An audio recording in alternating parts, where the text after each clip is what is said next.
When the Twin Towers collapsed on September 11, 2001, New York City was covered in a cloud of dust made up of building materials filled with asbestos, other chemicals, and human bodies. Since that time, nearly 10,000 people have contracted 9/11-related illnesses, including cancer. Earlier this year, it was reported that 9,795 people have contracted 9/11-related illnesses, including 400 deaths from cancer. The head of the EPA, former governor of New Jersey, Christine Todd Whitman, told the American people that the air was safe to breathe in and around New York City. You know asbestos was in there, is in those buildings, lead is in those buildings. There are the VOCs. However, the concentrations are such that they don't pose a health hazard. We're going to make sure everybody's safe. Hey, Miss Whitman, I appreciate your talk in there. You guys mentioned voting and the power of shaming voters.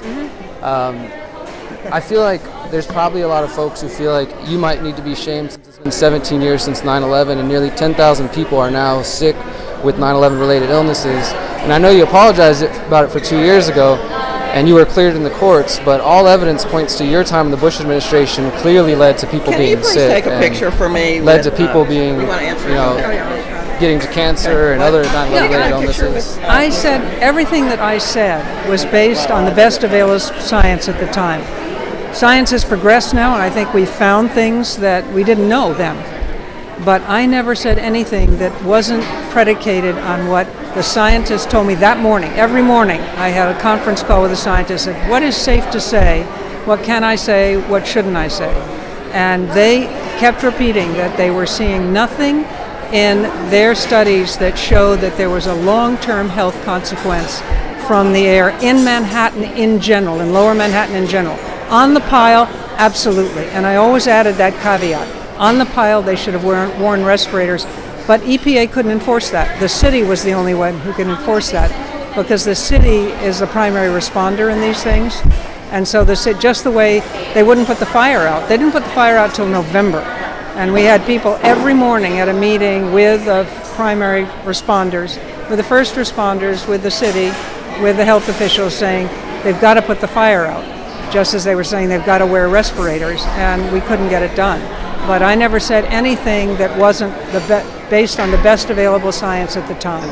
What about the 2011 report from the ProPublica, which released documents from the EPA and actually did show that your ombudsman and investigator and others did find and tried to warn of danger to having people go back into not just the pile but the surrounding city? I mean, because it's not just first responders who are sick. There's people all through the city or surrounding areas that got sick. And it was based on your recommendation to go back in, and that it was safe, that Wall Street was safe to open, and all these things. Like, I mean, actually, Wall Street was the one that I fired back on, and I wouldn't let them go in when the administration wanted them to go in, because I said we haven't cleaned that up. Can't do that. Is it true though that Wall Street was trying to pressure to open up? I got pressure to try to open up Wall Street, yes. What about from Cheney and Bush? I mean, they seem pretty heavily involved in trying to push the opening. I didn't get it from them. I got it from the economic advisor from the White House, and I fought him back, and they backed off. You said there was no White House interference, yet let me simply repeat what your own IG stated. The White House Council on Environmental Quality influenced the information that EPA communicated to the public through its early press releases when it convinced EPA to add reassuring statements and delete cautionary ones. The Associate Administrator, Kreischer, K-R-E-I-S-C-H-E-R, told the IG there was a conscious effort, quote unquote, to reassure people, and that came from the Administrator and the White House. She told the IG that, quote, felt extreme pressure from the White House. You're stating today, again, that there was no extreme pressure from the White House, Governor Whitman. Is that correct? Congressman, I'm saying that I felt no extreme pressure from the White House. So, as for cleaning the buildings in the surrounding areas, again, EPA doesn't regulate inside air, unfortunately. And so all we could do is recommend the way to clean and offer to go back in and test, which we did. And a number of buildings they let us in, and most of the people let us in. And in fact, we found, from what I've told, maybe one or two that still had some issues if they cleaned the way we told them to. But, you know, those are all encompassed systems, and if one person or two people doesn't want to let you in and doesn't want to clean, that can cause problems. But in general, unfortunately, the air in our cities isn't great, period, the end. But we did studies. Everything I said was based on what the scientists told me. I know the ombudsman objected, but that's not a scientist. They're lawyers. The ombudsman's office was closed down under your... No, it was not. 1 second so I can No, it just was get not. a picture. It's not true that it wasn't closed down. I just read the reports this morning about both Hoffman and... Yeah. Just wrapping up. just 1 second. Do you feel you have any responsibility, or the Bush administration has any responsibility, ma'am? Thank you. Wait a minute, Can let you me- just pause it just a minute, please? Just a Look, picture. Hold it. Well, I just want a picture. I need to go somewhere. You've taken a long time. I've I taken thought you were going to take a picture. And you tried to interrupt Okay. me earlier. Like, I'm I just know. trying to answer a Can question. you- You don't need to protect her. She can I don't. handle it. She can handle herself fine. I know, so let her handle Can it. you just pause it? Do you feel you have any responsibility, or are you absolved? The courts at first found you responsible, and that was laid over. That was originally one judge, yes, and then you had to get And the other then it was judges. thrown. I didn't get any. There were two cases brought at the same time based on exactly the same set of criteria and fact. One judge wanted to let it go forward.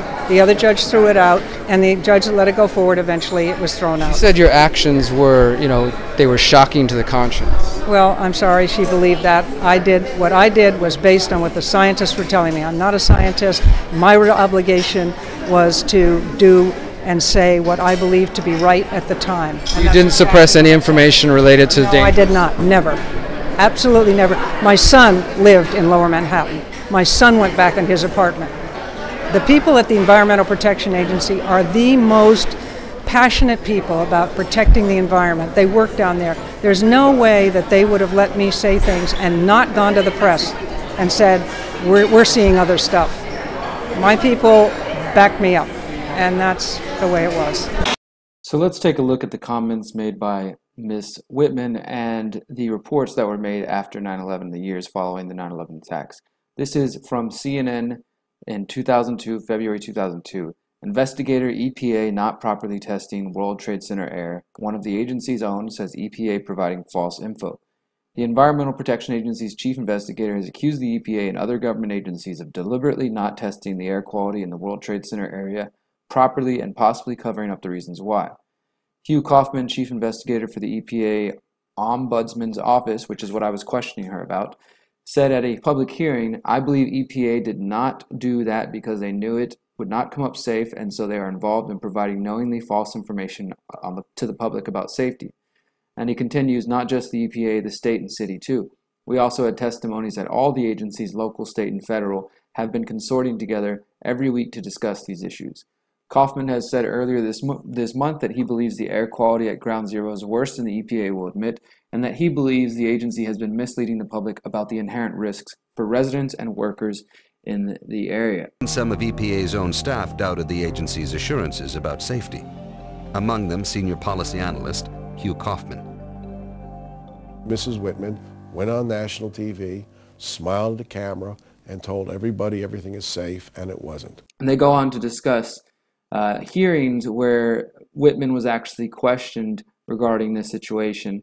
And it continues to talk about EPA Ombudsman Robert Martin, who is also investigating the testing methods used by the agency. So you see these names pop up often, Robert Martin and Hugh Kaufman, the investigator and the ombudsman, who are both looking into this case. And we have New York Times report here a few years later, 2006. EPA whistleblower says U.S. hid 9/11 dust danger. A senior scientist at the EPA has accused the agency of relying on misleading data about the health hazards of the World Trade Center dust. A scientist who has been sharply critical of the agency in the past claimed in a letter to members of the New York congressional delegation this week that test reports in 2002 and 2003 distorted the alkalinity or pH level of the dust released when the Twin Towers collapsed, downplaying its dangers. And this is coming from Kate Jenkins, who has a PhD in chemistry and works in the EPA's Office of Solid Waste and Emergency Response, said the test results helped the EPA avoid legal liability. And you can read that report. Dr. Jenkins said the test reports had a costly health effect, contributing, quote, to emergency personnel and citizens not taking adequate precautions to prevent exposures. So that's a third person involved with the EPA. And then you look at this report here from PEER, protecting employees who protect their environment, the public employees for environmental responsibility, and they're discussing how judge sanctions EPA for concealing evidence and vindicates World Trade Center whistleblower.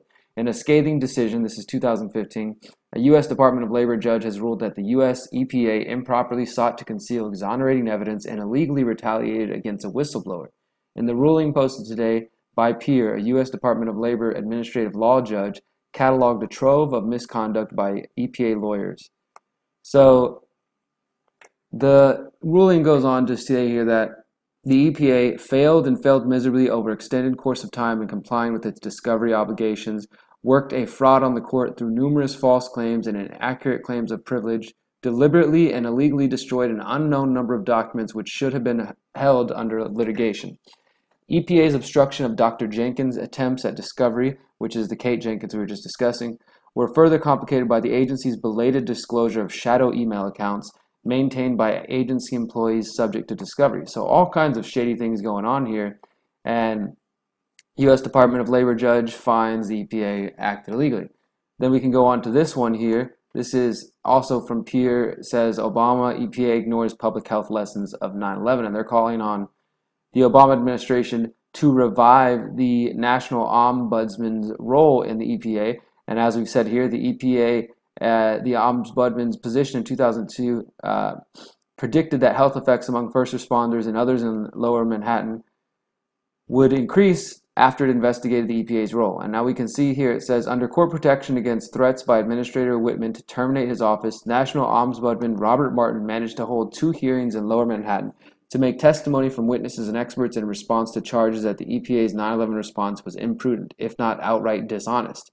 As a result of those hearings, he found the EPA officials knew the collapse of the Twin Towers filled lower Manhattan with carcinogenic asbestos-containing materials, but refused to follow proper rules on protecting the public, and that the EPA's false assurances of the safety of outdoor and indoor air in lower Manhattan insulated insurance companies from having to pay claims that arose out of exposure to released toxins. And then let's go to one more here. This is coming from calling on OSHA, the Occupational Safety and Health Administration, Philadelphia Regional Office, ordering the Environmental Protection Agency to reinstate an investigator after he filed a whistleblower complaint. This is back in 2002. Again, this is looking at Hugh Kaufman, policy analyst for the EPA's Office of Solid Waste and Emergency Response and EPA Ombudsman lead investigator, suffering a continuing pattern of discrimination, they claim. And it says right here that Kaufman and Martin were highly critical of safety and health efforts or lack of effort at the World Trade Center site.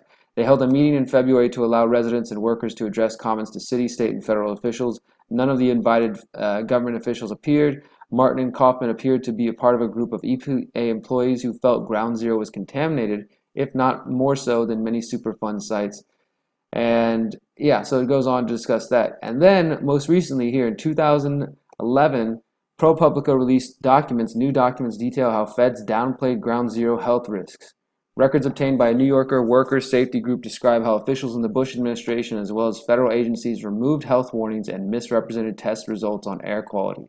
And you can go into this and see the details here that show that absolutely Christine Todd Whitman and other people, I'm not just going to put the whole blame on her, and I do believe she did receive pressure from the White House, and maybe she's refusing to acknowledge that now.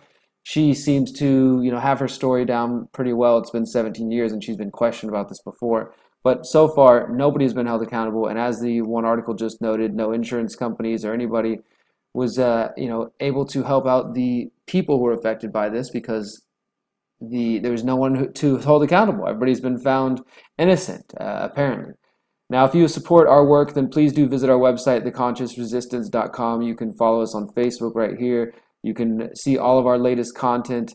Please do bookmark this website because, well, social media is getting more and more controlled and it's not a good thing to depend on. You can also scroll down here to the bottom and sign up for our newsletter right here. And of course, you can see our content on bitshoot.com at The Conscious Resistance. So thank you guys so much for supporting what we do here. Please like, follow, subscribe, share. And if you want to support even further, go to my Patreon account and sign up there for monthly support. Thank you guys. Remember, you are powerful, you are beautiful, you are free.